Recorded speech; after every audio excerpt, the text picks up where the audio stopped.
Hi Delvers, welcome to another lesson. In this lesson we'll be solving a couple of SQL questions, and I think this is important because it's one thing to know how to learn the queries and how it works. Is another thing to be able to apply it when you're faced with a problem.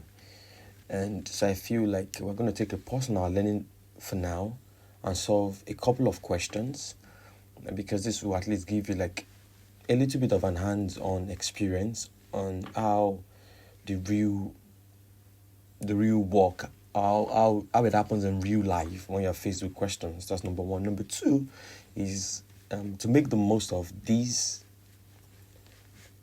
questions. It's important that you pause the videos.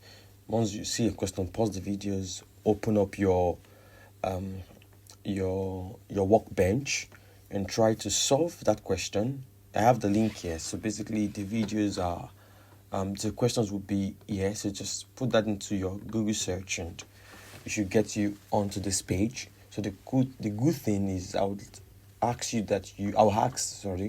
that you solve the questions first before you see my solutions. Pause the video, solve the questions. Once you've gotten it or you didn't get it, then come back, play the video and just see how I've solved it. So then you can also learn from that. All right, without further ado, let's get straight into it. All right, so we have, so the site is called SQL, we have an hyphen there, practice.com, and you have the databases. So you have the patient database, the admission database, the doctor's database, and the province_names database. Now these databases are most likely all linked together. So if I look at the schema, you can see this patient links up with, using the primary key here, it links up with admission, which is the patient's ID. Then province ID here links up patient's database to a province name database using that primary key again, which is province ID, which is that. And let me see, doctors database and the admission database also are equally linked up, which is using the doctor's ID. So that's the schema for this shows us how the databases are related. Under the patient, you have all of these columns, and that's the form with which the data in those columns are saved. As an integer, as a text, a char, a date, text, char, text, integer, and all of that. Admission the same, doctors the same, and provision the same. So without further ado, let's get right into. So what I've done, because I know we've not covered everything on SQL just yet, so what I've done is I have filtered these based on easy. So you have easy, medium, and hard. I feel that is based on easy because that should at least invariably cover the things that we have learned. And there could be a possibility that we could have some questions there that we've not considered. But I'm just going to teach it. No, I'm just going to solve the question if I think it's pretty easy and straightforward. If it's not pretty easy and straightforward, I would say we'll keep that till we get to that part in our learning. So I think that's everything basically. So let's just get straight into it. This question, it says select first name, last name, and the gender of patients whose gender is male. So oftentimes I tell us, I'm just going to take this out first.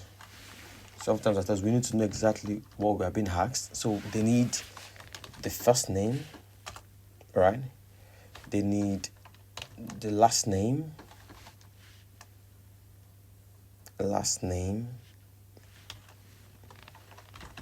and you need the gender. I want to ensure that we are only returning those whose gender is male. So that's pretty simple. You just need to select all of this. I'm just going to use that. So just need to select all of that. Now it's important to ensure it's coming up with the same name. So first name is _name, last name is last_name, and gender is gender. So that's perfect. And where are we picking it up from? It is from the patient database. So that'll be from patient, exactly. Then they said where the gender is male. So I'm just going to say where the gender is equal to male. See, because it's a string, it's important that you put it in, no, not that, put it in that. It's a male, and I think that should be everything. Just gonna do that and run, I guess. Yeah, you got the query right. So that's the solution. That's correct. So next question. All right. It says select the first name, the last name of patients whose allergies does not have. Sorry, let me take that again. Show the first name and last name of patients who does not have allergies. That is null. So that's pretty simple. We still want the first and last name. Now we don't need gender anymore, so I'm going to take that out. And this too is coming from the patient database, so it's still from patient. Then where they said where the allergies is null. So I'm just going to place allergies is, I think we've used this before, is null. So I'm just going to take that away. Remove all of that and run the query. Yeah, you got it right. So let's go on to the next question. Again, as I said, ensure you solve the question first before checking my solutions. I think that's pretty important. Next question, it says, show the first name of patients that starts with the letter C. So in this case, we need just the first name of the patient. From patient, it's still the same database. It says that starts with letter C. So where the first name,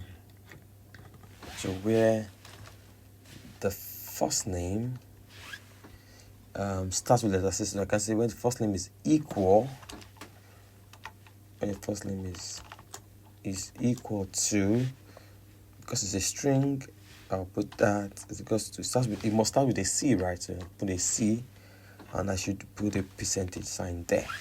That is, it starts with C, and whether it contains 0 or 10,000 letters after that is none of my business, but it starts with a C. So if I run that, I believe that should be correct. Yeah, run that. Okay, it's saying an incorrect answer. So let's look at that again. It says show the first name of the patient, right? It says show the first name of the. Oh yeah, I see what the problem is. When you use this operator goes with a like, not an equal to. It goes with a like. So it says where first name like that. So if I run that, I think that should work. Yeah, you got it right. So I'm going to go to the next question. Next question says, show the first name and the last name of a patient that height within the range. Okay, basically, I know what they're trying to say here. Show the first name and last name of patient whose height is within the range of 100 and 120. And height, I feel is there, that's perfect. And it's an integer, that's perfect. They need the first name and the last name. So I'm just going to put first name, comma, then I'm going to put the last name, which is that. And so it's from the patient. Yeah, that's the correct. We're still using that database. Where, now they're looking for the weight. Now we're featuring on the weight. So I'm saying where weight, right? Where weight is, they said within the range. So that's where rate is, if it's inclusive, that means we're going to use a greater than or equals to. So where rate is greater than or equals to 100. I don't put that in any apostrophe because it's an integer. And, right, less than or equals to 120. So I believe that should work. But run that. Okay. I'm going to specify then where weight is greater than and weight is less than or equals to 120. That should work now. Yeah, perfect. So that's pretty simple. Yeah, this is such another one here. So you can use the between. which also works the same way as this, to be fair. So the next question, I believe, next question, it says update the patient's table for the allergy colon. If the patient's allergy is null, then replace it with NKA. Now, I've not taught update at all, but I think this question is pretty simple and straightforward. So I'm just going to solve it and just explain explain as much as I can. So we're going to use update. Now, what are we updating? Since we're updating the patient table, right, that's fine, for allergy colons. So it's the allergies, right? If the patient's allergy is null, then replace it with NKA. So I'm saying update the patient table, right? Then you use the word called set. So I'm going to say set. What am I setting? Set the allergies. They said if the patient allergy is null, we should replace it with NKA. So I'm going to set the allergies to NKA. I think they use capital, so I'm going to do that also. NKA, right? It says if the allergy is null. So I'm going to say where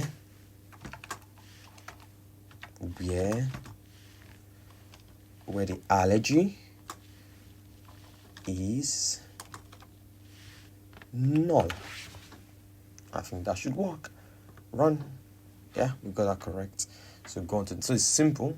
The using the update is quite simple. I mean, it gets a bit more complex than this, but this is just like the basic syntax. You just need to update, then choose the patient you're updating from. The patient you're updating from. Sorry, the database you're updating from. Then you need to set what you're updating it to, and what you're filtering, or the initial, how it was initially saved, and what you're setting it as now. So basically, it's just pretty simple. So the next question says show the first name, the last name, concatenated into one column to show their full names. Now, this, I know we've not spoken about concat, but concat is pretty simple. Concatenation is used to combine two or more columns together to make one. See, and most times is used, the use case, while working in the field, the use case I've had for concatenation is always when you have lots of data entries and there are people having similar, say for example, it's like they have the first name, last name, and then they have like age or date of birth. And then you have similar people, or you have a number of people that have like the same first name and last name, which is a bit common, right? Not a bit common, but it's possible. But it gets more specific if they now have the same date of birth, because, that's a bit more specific. So sometimes we use concatenations to coin a unique identifier for each of the entries that we have. Say, for example, we have someone with name Max, and we have his last name as Book. And then you have another person called Max Book also. So the first name is Max, the last name is Book. But also, and you want to ensure that you have a unique identifier for each of them. So sometimes you can concatenate say for example, the date, so the first name, the last name, and concatenate their date of birth to give a unique identifier, because it's going to be a little bit rare to have the same first name, to have the same last name, and to be giving birth on the same date. That would be a bit rare, you understand? So that's one of the use cases. I think that's like the use case I've used, or that's how I've used concat more often, you see, just to create like a unique identifier. But I think this question is pretty simple, and it's like an easy way to, first of all, have an intro into concatenation. So it says we should show the first name and the last name. So I would say I'm showing the first name. I'm also showing the last name. But I'm concatenating, right, into one column to show their full names, and I believe that should be under the patient. First name and last name are under the patient. So I'm going to say, I'm selecting this. Okay, I'll say I'm selecting this, right, and it's coming from the patient table. That's it. It's coming from the patient table. But now I'm concatenating. So I'll just put a concat there. I'll put a concat there. And so I'm concatenating the first name and the last name. But most times I know that people, because if I check the expected output now, for example, there's a space in between the first and the last name. So I'm just going to come back here and say first name, comma, then use that to put a space in between, right? So first name, space, I close that up, then last name. So this is used to getting a string. So I've placed in a string, but the string is just a space. So that's first name, comma, a space, then the last name. And I believe that should work. Just gonna close that up. Just gonna run that. Yeah, and it says we got that right, and that's perfect. So we'll stop the video here, and we'll pick it up again in the next lesson. I don't want it to be too long, so I'll stop it here, then we'll continue the next lesson. Thanks for watching. See you.